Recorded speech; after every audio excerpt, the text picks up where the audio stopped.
Let's see. Well, I can't see anything. I hope you can see. Can you hear me? I just said you saw me before, or at least you saw the intro screen before. I guess I'm gonna see very soon if someone is actually seeing this or if I'm just talking to myself. Yeah, there's something strange with the stream.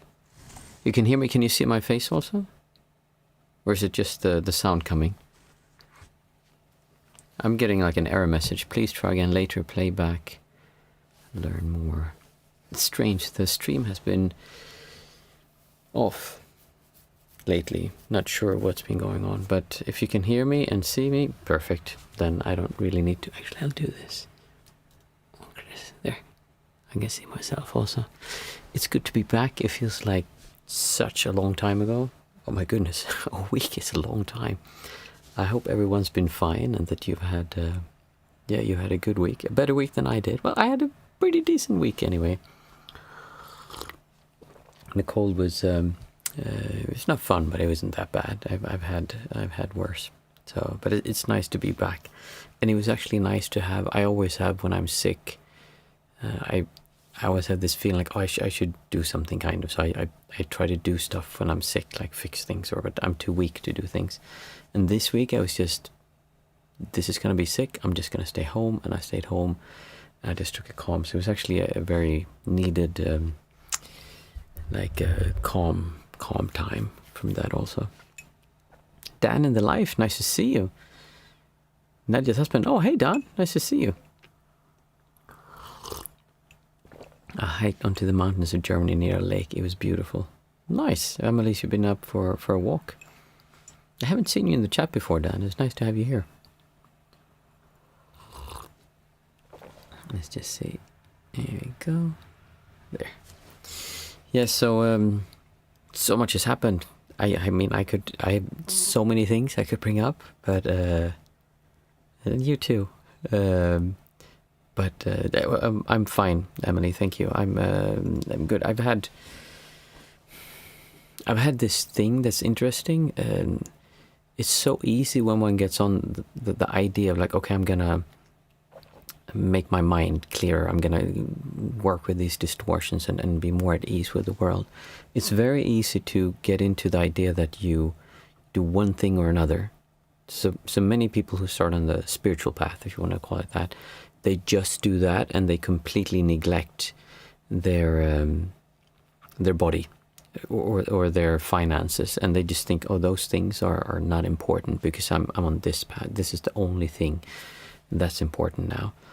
Especially when you look into Buddhism, since Buddhism has this perspective that all of the things here are just kind of pointless. Just detach from them. Don't be attached. Don't feel any kind of good or bad. If you have something or don't have it, if it's your wife, it's not actually your wife, it's just someone who's moving around you. And there's all these ideas like, what is beauty? Well, this is a beautiful face. Well, I'm not doing this on me, but like if you have a beautiful person and then you kind of peel off their skin, like, is it beautiful? So what is beauty, kind of? And they just go really deep into the analytical part and try to make it so that you don't see beauty in that way. Which is a shame, because I think seeing beauty, not in the sense that I want that or I think that is more beautiful than that, but actually being able to see that everything is beautiful, that is part of what happens when you feel or experience the world through a non-centric perspective. So it's very easy to go one way or the other and exclude one thing. And many people who go into the spiritual path, they kind of neglect their bodies. And I've seen this so many times of people who just don't think it's important. Some people even have a very negative relationship with their bodies, thinking that it's kind of defiled and it's disgusting. They don't want that. I didn't ask to be born into this body. I don't want to be here. And very like destructive patterns, kind of, which is a shame. And I think that really hurts your practice, because it's not about what body you have, but being okay with the body you have is very important. And yes, you can do that. But something that really helps, and I know there's people of you watching now that have had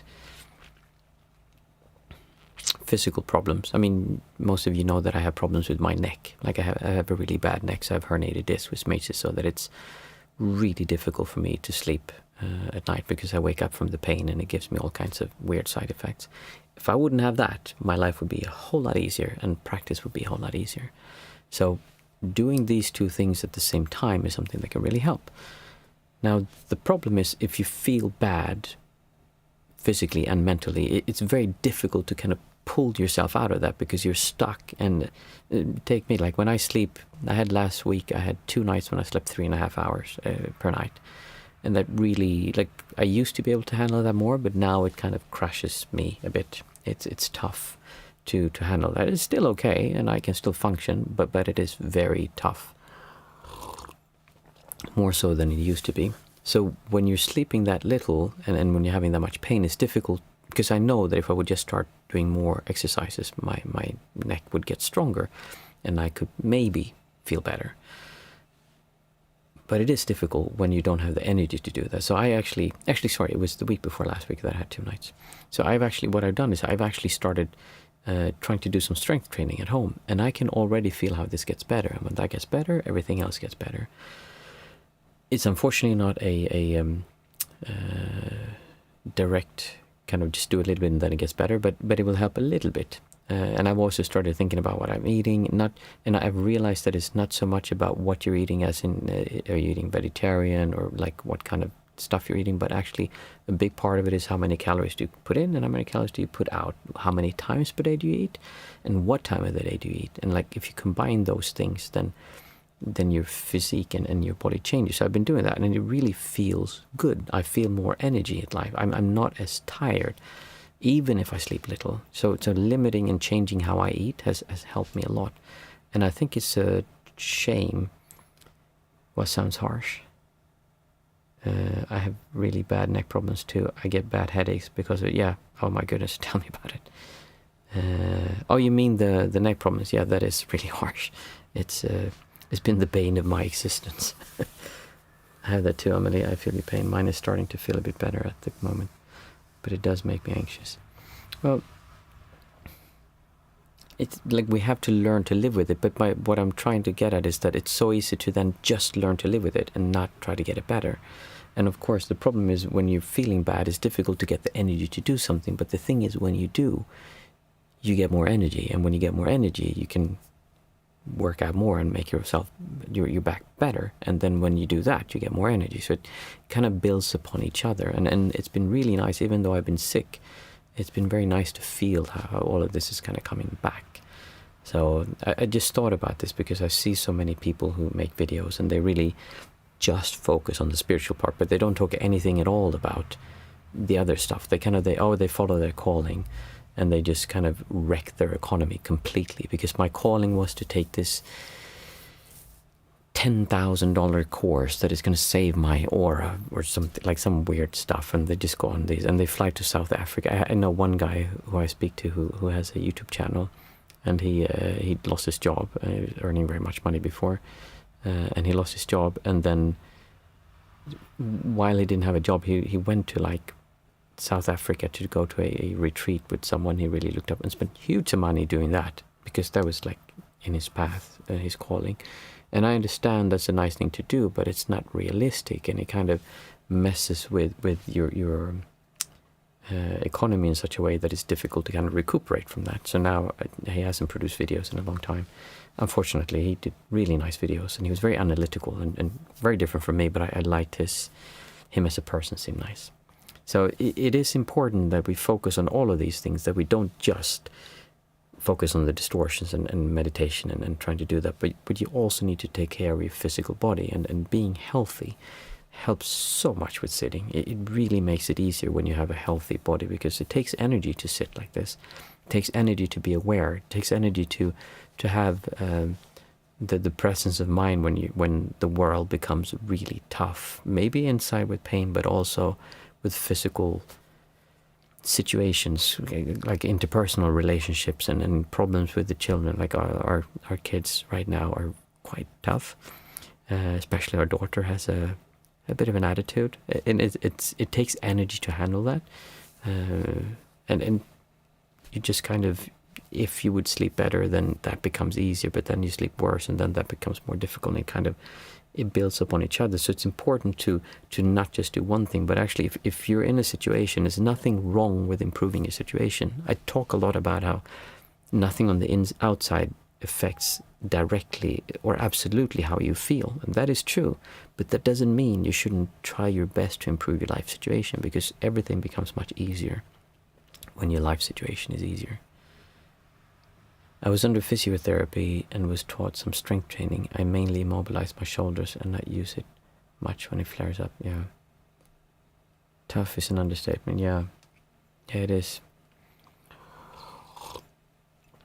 So I wanted to highlight that don't think that just because we're doing this, and I talk so much about like nothing on the outside has an absolute connection with how you feel, because that is true. There is nothing that can happen to you or inside or outside that has an absolute connection to how you feel, meaning that it always have to make you feel that way, because that is not true. But some things are more difficult than others to handle, and there is no reason to make your life more difficult than it is. And even if you have no distortion, if you could choose between sleeping in a nice bed and sleeping in a septic tank, I would choose to sleep in the nice bed. Very likely, even if I was completely free from distortion, it makes no sense to sleep in a septic tank. And you would probably die of suffocation as well once the air took out, because there's no circulation. But that's besides the point. My point is that don't get too caught up in being spiritual, but actually focus on your health and on your like finances and your life, the life around you, and your interpersonal relationships, meaning with spouses, with friends. All of those things are important. You might think you don't need anyone, and in a way that is true, but that doesn't mean it's not more fun and that it's easier, and life just is more enjoyable when you have friends and when you have someone to share life with. Sometimes life can be more difficult when you have someone to share with, but in the long run, hopefully it should be more fun if you're with someone who you're compatible with, or you can work with at least. But talking of kids and being tough, I have this like hilarious thing that comes up on Facebook for me sometimes. It says a man and a woman are saying like, yeah, we've decided that we're not going to have any children. No, we've decided we don't want to have any children. And then afterwards they say like, we've decided we're going to tell them tonight. That's really how I feel sometimes. Unfortunately, you can't make that choice. You can't put them back in there. So yeah, think about it like when you do spiritual practice or when you do meditation or all these things. It's not that everything else is irrelevant. It also doesn't mean that all of that physical stuff is the only thing. It's really a balance. The middle path, as I say in Buddhism, is really a good saying. Don't get too caught up in like making money and like getting the best of everything, but at the same time, don't like neglect it completely. Yeah. Dan in the live. Come on, bro. Stop spamming emotes. Warning. What? Nightbot? Oh, deleted message? What's this? What's a Nightbot? Oh yeah, that's some kind of... Oh no, it's no problem. Let me see. Where is this? Go to remove. I'm putting the user in timeout. No. Can't I allow you to put emotes? Why doesn't that work? So the thing is, no, there's absolutely no need to say sorry. I forgot about this. I have something called a bot. It's like a program that checks the chat, and I think I set it to take away curse words and like, yeah, stuff like that. But for some reason it's taking away emotes. That's you delete it. It's just emotes. Why would the bot take that away? That is strange. Yeah, I'm not. No. Like I said, no need to feel sorry. Say sorry. It's just the bot that's set for that. I'm not even sure. I've completely forgot about that. It hasn't been active, I think, since I installed it. So yeah, it's a good thing. I didn't need to use No, that's. Well, it doesn't matter. Like, you can have emotes like that. Something. Yeah. I figured it was a good thing to have because I'm thinking one day it's going to be that we all sit and meditate and everyone's close, and someone like comes in and just start typing lots of random weird stuff.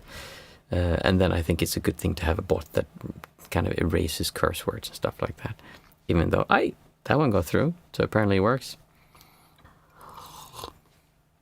So how do you guys feel about this? Like when I talk about how there's a balance to it, and I see it so many times how people go one way or the other, and it's very difficult, it seems, to find a balance.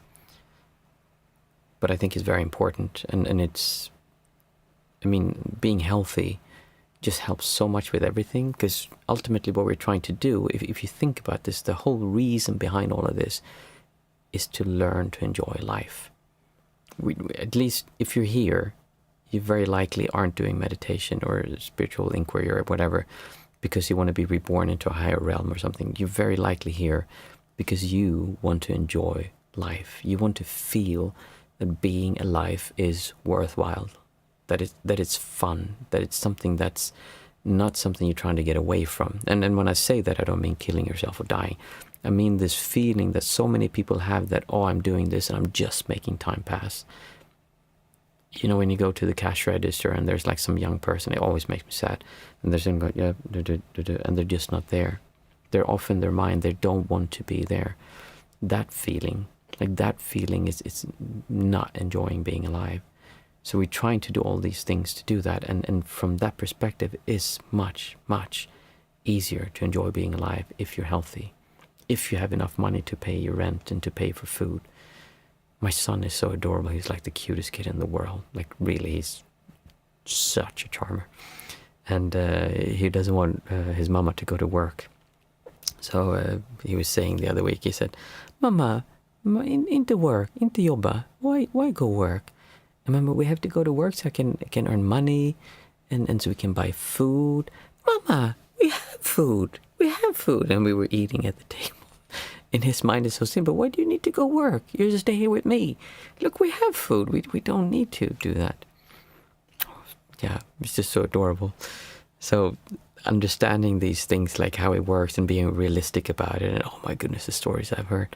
There's one woman I think of now is just like, it was so mad. She was in debt, like I think 30,000 euros or something. But then she found it in her life calling that she should go to Bali to do a yoga course. Or India. I think it was India, actually. So she took out a telephone loan for like another 10,000 euros and went to India. It's kind of like, oh, that makes me just go, I don't even know what to say. I don't even know what to say. So don't ruin your lives, guys. Let's see what people are saying. Nadia, I think for a long time I forgot spirituality and focus on physical health, but that didn't make me happy. Well, yeah, they go together. It's what I said. Don't just do one of them. And physical health is really important because it's difficult to find spiritual health, happiness without that. But doing them together, that's really when it kind of comes up as one, I think. Dan, I try to slow down a lot more now. Take my feelings with me and try to feel them more. Yeah, that's good. Break down tasks into little bits. That also helps. Emily, I found my spiritual side a few years ago, and at that point I was very sporty and healthy. I thought I had to choose between the two, but the mix is what makes me feel good. My spiritual side makes me spend less money because I find happiness within myself. Yeah, and that's also a thing where it's so easy to find, oh, I don't feel good, so I spend money. And overeating, oh my goodness, I think a lot of the people are overweight. It's like distortions. Like I can feel it. I'm currently eating something called OMAD, 1 meal a day, which when I was a monk, we ate breakfast and lunch, and it would be like at 7:30 and 11. So I have a very small window of eating. Now I eat for like an hour every day, and I eat lots of food. It's not like I'm starving myself. I'm eating, I think I'm up to like around 2,000 calories in a meal. That's a lot of food, and a lot of it is protein and meat to like really make me full. And I feel really healthy and happy from that. Oh, what was it? I completely forgot what I was talking about. It was something with being sporty. Oh yes, sporty. So feeling good. So when I do that and I just eat once per day, my mind is, I have a pretty clear mind, but my mind is clearer. I have more energy. I'm able to be even more aware of what's going on and how I'm distorting to things. It's easier for me to stay happy and really enjoy life because I'm no longer constantly having the insulin dips up and down, up and down, up and down. Oh, I have the craving, and then the craving kind of steers me to that. So like getting that stuff under control is really, I'm not saying you should do OMAD, it's not something for everyone, but for me it's very easy. Nadia, I'm struggling with spirituality, I can't find it. What is it you can't find? Spirituality? Or what part of spirituality is it you can't find? What is it you think you're supposed to do? Anyway, overeating, yes, that's why I got into that. And when you eat like that and you actually fast, I do lots of fasting as well. I've always enjoyed fasting. When you do fasting, you'll see that much of the hunger pains that you have, it's not hunger. We're not hungry. We're hangry. We're having that distortion that makes us feel uncomfortable, and then we use food to make us feel good. So we've kind of started using food as a way to make us feel good. And if you're lucky and you have a high metabolism and you burn lots of calories, then, well, you look skinny, but you're still eating crap, kind of, for many people.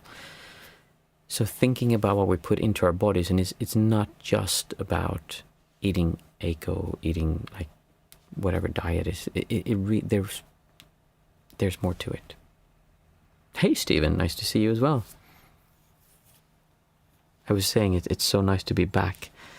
Because it's been a long time since I was streaming. Not just saying, I'm not sure what I'm supposed to do. I'm not sure what spirituality means, really. Honestly, I don't either. I think spirituality is completely, yeah.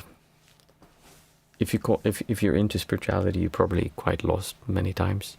I don't think I don't consider myself a Buddhist, and I definitely don't consider myself spiritual.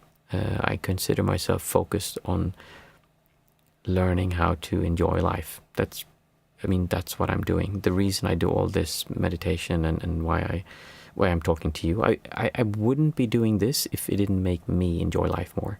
If this was a chore or something I did because I had to, or because I believe that if I do this I get good karma for my next life, then I wouldn't do it. It simply wouldn't be no point. I really, most of the time, am happy to be alive, and it takes effort and a conscious choice to get to that part. Even it's not about getting money. I mean, if it was about getting money, then I always say that like Elon Musk would be the happiest person on the planet, and it's quite obvious that he's not.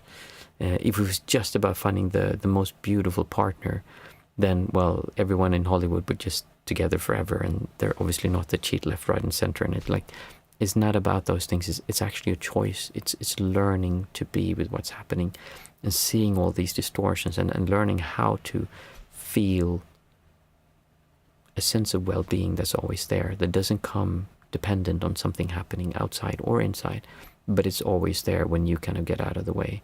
And seeing how all of this stuff that we do, how so much of our behavior is conditioning. I feel I need to do this because what would society think of me if I didn't do that? I just had a discussion with someone, about success, and how her mother had really groomed her to believe she needed to be successful and do all these things, and it takes a terrible toll on her. And her mother loves her, but she has such high standards for her that it's very difficult for her to not be stressed and get burned out.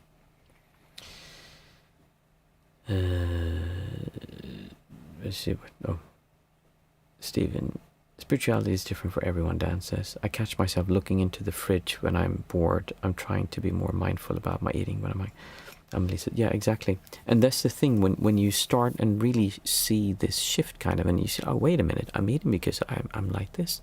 And then also learning that certain foods make you more hungry. They're designed to make you feel that, so that you're hungry. Yeah, then you go, okay, maybe I shouldn't eat those things. And also when you eat and how often you eat makes a big difference. It really does. And there's a period of overcoming this and making it easier that will make it easier, yeah. Spirituality. Spiritual to me just means being and being aware.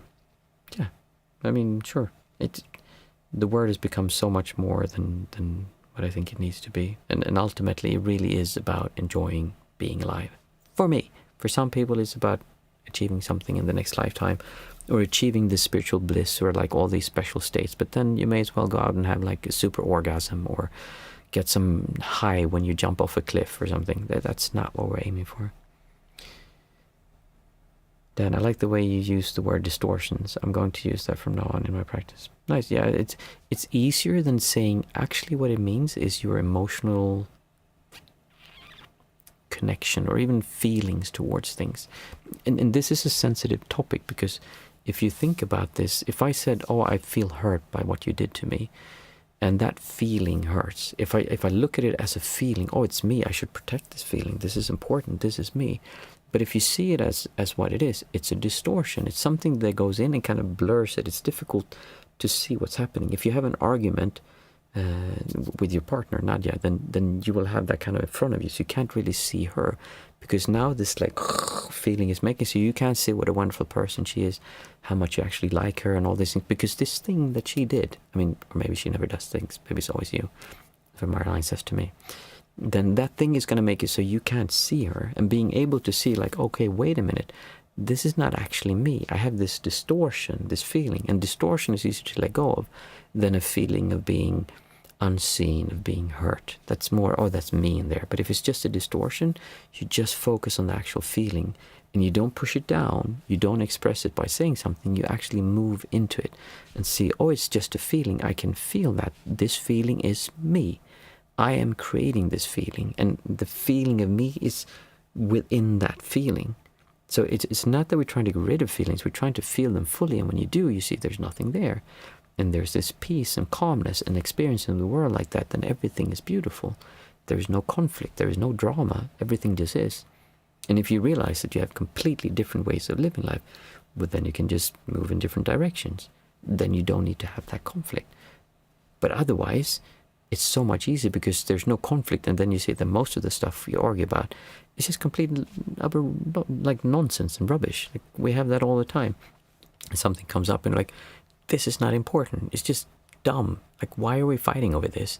But it's that distortion that makes it. And if we focus on that instead of being right in an argument, then it becomes much easier, and you'll see what you're doing that's creating that problem as well. So usually always dance for. I figure that makes a lot of sense. Nice. Time is flying away as always.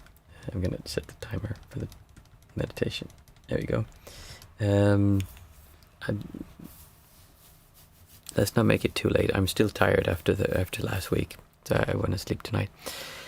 For those of you who are new, we always sit like this and chat a little bit before, and I enjoy it so much. Oh, by the way, there's going to be there's going to be a group coaching call at the end of the month, and very likely it will be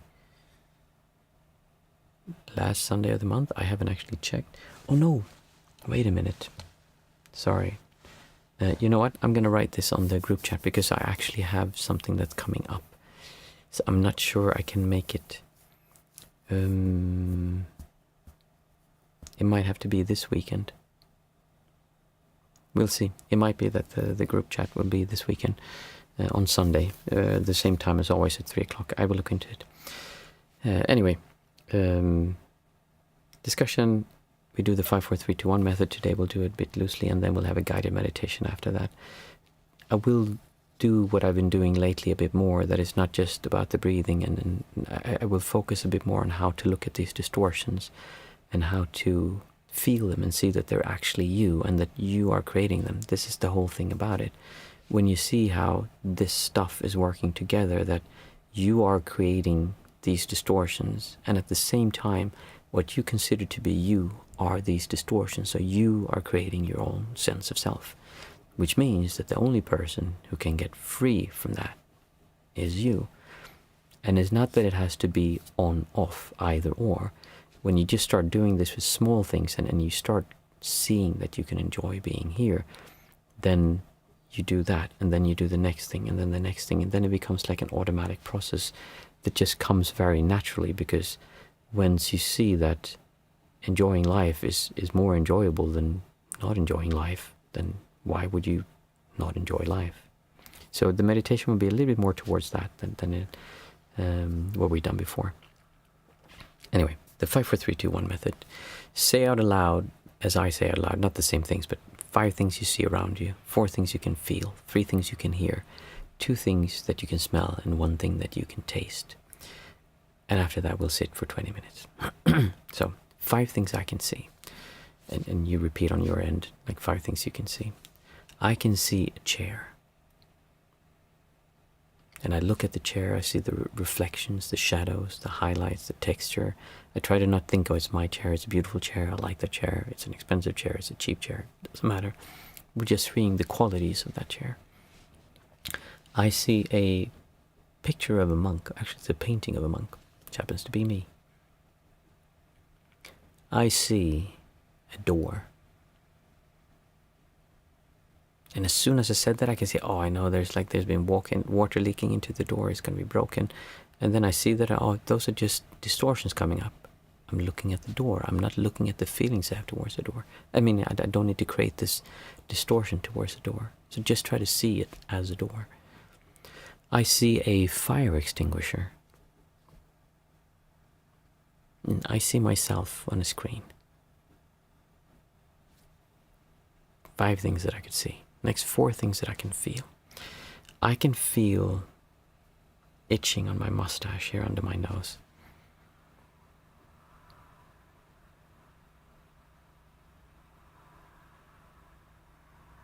I can feel my leg.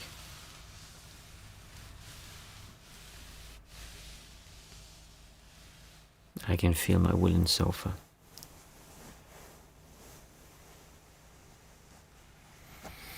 And I can feel the carpet on the floor.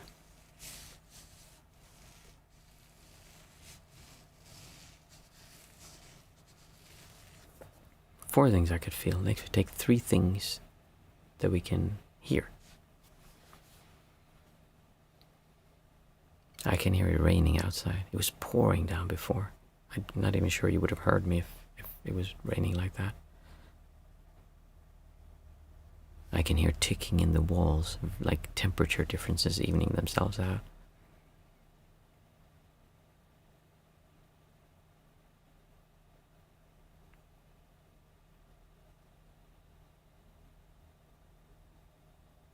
I can hear an engine of a car standing and idling.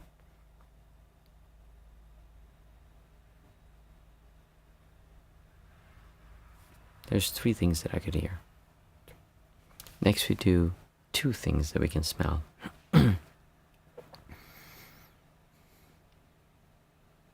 can smell sweat.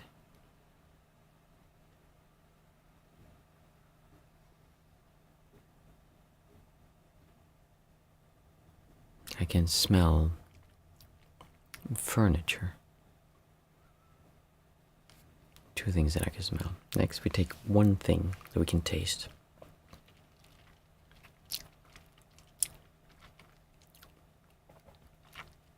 It can taste like iron.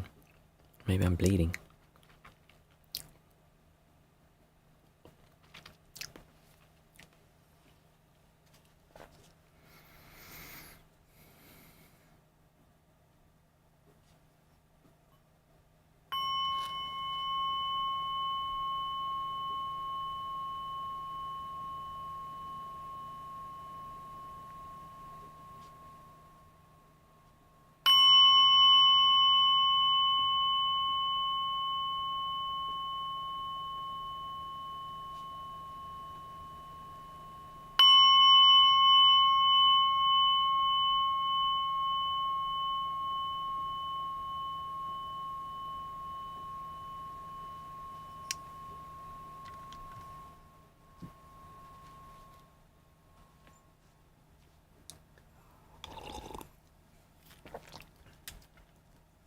I want you to start moving your awareness to your breath.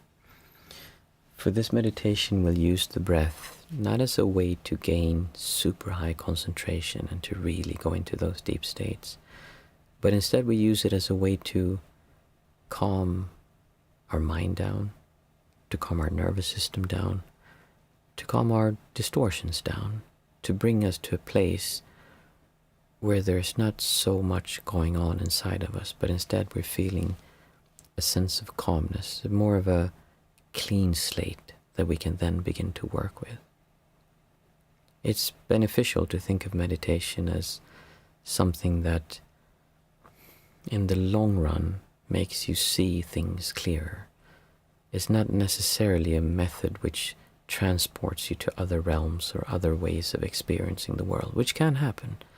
You can absolutely have experiences that are mind-blowing and are difficult to explain, but those experiences come and they go. Instead, it's a way of training your ability to be aware. It's a way of training your ability to stay not distorted when strong distortions come. And the reason we use the breath is because, first of all, it's always there. And it's something that you can use when things get tough, when there's lots of storms blowing around you. You can use that as an anchor to hold on to so that you don't get swept away. And so you make it through the day and can then sort out what happened. An analogy that is often used is that it's like sharpening an axe. But if you just have a sharp axe, that in and of itself doesn't really do something. You actually need to use that axe, which is going into and looking at your distortions, which I will do at the end of this meditation. So keep your awareness with the breath, and we're not trying to control the breath. That's something we do on Thursdays. Today we're just observing the breath, and we're letting breath happen by itself. We're not doing breath work. We're not trying to speed up the breath, not trying to make it go deep, not even trying to make it go slow or shallow. We're just letting the breath do whatever it wants to do, and we follow it. One of the more important things to think about when you do this is to be kind to yourself, to not force any of this. If you lose awareness of the breath and disappear into a train of thought, the goal is not to have thoughts, is not to not have thoughts. The goal is to keep coming back to the breath over and over and over again. And if you do this long enough, your mind will calm down. But brute forcing your mind to calm down is very difficult to do, and it never lasts long term anyway. So your goal to do this is just to come back over and over and over again. And the more times that you notice that you drifted away, the better it is. To make it easier to do this, we will count our breath from 1 to 8, and then down again from 8 to 1. And I will do this together with you one time, and then you can continue by yourself. After that, I will interject and we'll look at some of the distortions that we have. So breathing in and out. 1. In and out. 2. In and out. 3. In and out. 4. In and out. 5. In and out. 6. In and out. 7. In and out. 8.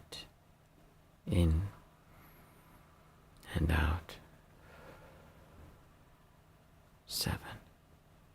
In and out. 6.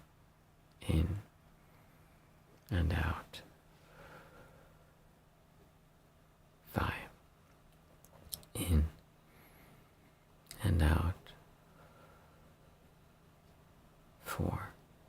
In and out. 3. In and out. 2. In and out. 1. Now keep counting your breath from 1 to 8, and then down again from 8 to 1. As you breathe in and out. 1. In and out.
When we have difficult feelings, we often see it as they are attacking us. It's some kind of external force that is forcing itself upon you, and you're being attacked by this negative energy or this difficult thing to handle. This is not quite what happens, and when you learn how to see this, it will look very different. I hope that you can still hear me, because the rain is so hard that I can hardly hear myself. But the thing to be aware of when you have difficult emotions is that they're not separate from you. It's not something from the outside coming to you. In fact, you are creating these feelings. You are creating this pressure, these distortions towards the world outside. And within those feelings is the feeling of you. They are what create this sense of self that you identify with as being you. What we call us is basically just a set of distortions towards random things in the world around us that we've been conditioned to distort towards by society, by our parents, by friends, by TV, books we read, situations we had. And all of those things together create this bundle of tension or pressure that we call me, that I call Martin. When you're able to see that your feelings are not something to be afraid of, it's not something to be shunned away from, it's not something that you need to get rid of, instead it's something that you need to experience, and when you do, and fully allow yourself to feel them, there's nothing there and they disappear. I have a brother, or maybe I'll tell another story actually, because that's a bit too personal to share his story, but when people go through things where there's a lot of distortion towards someone, we start fighting with them, and we have all these thoughts about how wrong what the other person did is and how terrible it is, and we push against it, but then after a while it hurts so much to do all this pushing and distorting that we just give it up. We surrender, and all of a sudden there's nothing there. There's just peace, and you can see that what happened in that situation is not something you agree with, but there's no reason why you would go around and hurt yourself. So you just let go of it. So when it comes to difficult emotions, instead of avoiding them, see that you are creating them. See that you are contained within them, and you don't need to fight them. You can just let them be. And at first you will feel yourself tensing up and go, oh, I don't want to feel this.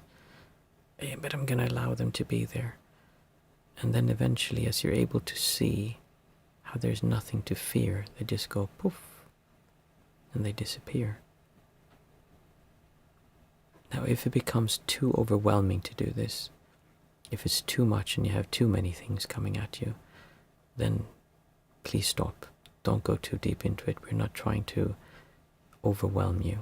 So only take on what you can handle. But I want you to now bring up something that you think is difficult, some situation you had where someone slighted you or did something towards you that you feel upset by. And feel that feeling. See what's happening inside of you.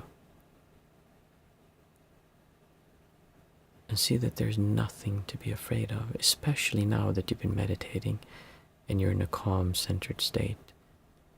You might even think, oh, I actually can't make it real right now because I'm not feeling anything. Then that's exactly my point. When you're not pushing against it, when you're not creating the pressure, there's nothing there, it's just a thought. And then you go in and you try to make it so, oh, there it is. Oh, I can feel it now. Oh, yeah, that hurts. And then you nestle yourself into a place where you're feeling that distortion and hurting yourself again. What I want you to do is nestle into a place where you're not hurting yourself, where it's just a thought, it's just something that happened, and then you make a choice. What shall I do about this now? Should I stay in this situation? Should I change the situation? Should I accept the situation? Should I run away from the situation? There are no rights or wrongs here, but when you make choices because of what you want to do, not because of the fear of feeling a feeling that is completely ephemeral, that has no substance at all, that is freedom, that is liberation, that is enjoying life as it is.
Thank you. That was very nice. I hope you could hear what I was saying, because it was raining so hard. I completely lost my train of thought because I couldn't hear myself thinking. It was really loud here. I'm not sure how much the microphone picked up. And I do have some kind of filter that's supposed to filter at least part of that out. But I hope it worked anyway. Oh.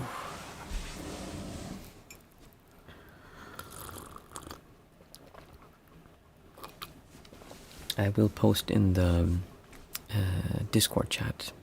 The rain was soothing. Oh, nice to hear that. Could you hear what I was actually saying, or was it too loud? It's really raining heavily there. It sounds beautiful. It is quite beautiful. When I have this buzzer that rings when I've lost you, though. Oh, you lost me? You mean in what I was saying, or what? Okay, good. Yeah, I have this. It's like a buzzing thing. So when the meditation's over, it's like bzzz, does like that. And normally it's so loud, like oh, it's really loud. Now I actually missed it. I looked down like, oh, it's ringing because it was raining so heavily. It's very soothing, and it is very nice. There's something about meditating when it's raining. It makes me think about when I was in Asia, and yeah, I have some good memories of meditating in the rain. I hope you had a nice sitting, and I hope that you have a different understanding of distortions and seeing how they actually come from us. It's not that someone else is doing bad things towards you. You're welcome. It's starting to rain here too. I love meditating when it's raining. We'll see each other again on Thursday, and then we'll do more of the breath work. We'll try another exercise. Last time we did HR, this coherence breathing. I might do it this week again, so we do every technique a little bit, but I wanted us to try some different things just to see, because it's fun. And as I said, maybe we'll actually have the group coaching call this Sunday. I have to look at the schedule, because the week after I'm busy with something. Have a great week, and hey Andreas, I didn't see you there. Nice to see you. Have a great week, and I'll see you all again on Thursday.